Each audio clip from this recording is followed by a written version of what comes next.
जैसा कि पिछले कई दिनों से देख रहे हैं कि सोशल मीडिया पे खबर वायरल हो रही है कि बिस्फी विधानसभा अंतर्गत जो असौथू में अल्पसंख्यक स्कूल बनना था, जिस काम को 2-3 साल पहले वहां के नफरती चिंटू विधायक ने रुकवा दिया था, वो यहां से स्थानांतरित होकर मधुबनी ट्रांसफर किया जा रहा है, मधुबनी भेजा जा रहा है। लेकिन क्यों?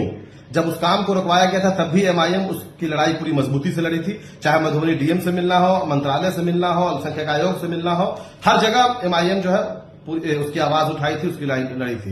लेकिन बीच में चुनाव आ गया जिस वजह से वो काम को रुकवा दिया गया कि भाई आचार संहिता लागू गया है तो अब तो कोई काम होगा नहीं।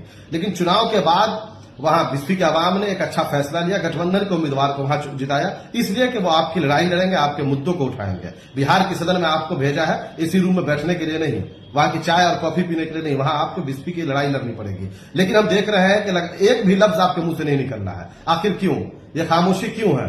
किसका डर है आपको? जो आप एक अल्पसंख्यक स्कूल जो सरकार की एक अच्छी योजना है उसको आप वहां पे हटाया जा रहा है, लेकिन आप एक लफ्ज नहीं बोल पा रहे हैं। आखिर वजह क्या है? देखिए, बिस्फी की आवाम की लड़ाई आपको लड़नी पड़ेगी, बिस्फी के मुद्दे को उठाना पड़ेगा, अल्पसंख्यक स्कूल को वहां बनवाना पड़ेगा आपको। चाहे उस लड़ाई को जिस तरीके से लड़ा जाए आपको लड़ना पड़ेगा, और इस लड़ाई में एमआईएम आपके साथ पूरी मजबूती के साथ खड़ी रहेगी। चाहे अगर सरकार और प्रशासन सही से नहीं मानेगी तो मंत्रालय का घेराव करना हो, डीएम कलेक्ट्रेट का घेराव करना हो, जिस तरीके से हो आप लड़िए, उसके साथ साथ आपके साथ एमआईएम पूरी मजबूती के साथ रहेगी, बिस्फी की आवाम आपके साथ रहेगी। लेकिन अगर आप इस लड़ाई को नहीं लड़ते हैं, खामोशी जिस तरीके से आप अपनाए हुए हैं, इस खामोशी को अगर नहीं तोड़ते हैं तो एमआईएम आपके खिलाफ भी लड़ेगी। बिस्फी की आवाम फिर जिस तरीके से प्रचंड बहुमत से आपको चुनाव जिताई है, याद रखिए 5 साल के बाद फिर चुनाव आएगा और जमीन पे आपको लाके खड़ा कर देगी। तो ये भूलिए मत, जिस तरीके से आपके पिताजी को 10 साल सत्ता दिया, लेकिन 10 साल आपके पिताजी ने कुछ नहीं किया, उसके बाद आवाम ने आपको जमीन पर लाके खड़ा कर दिया।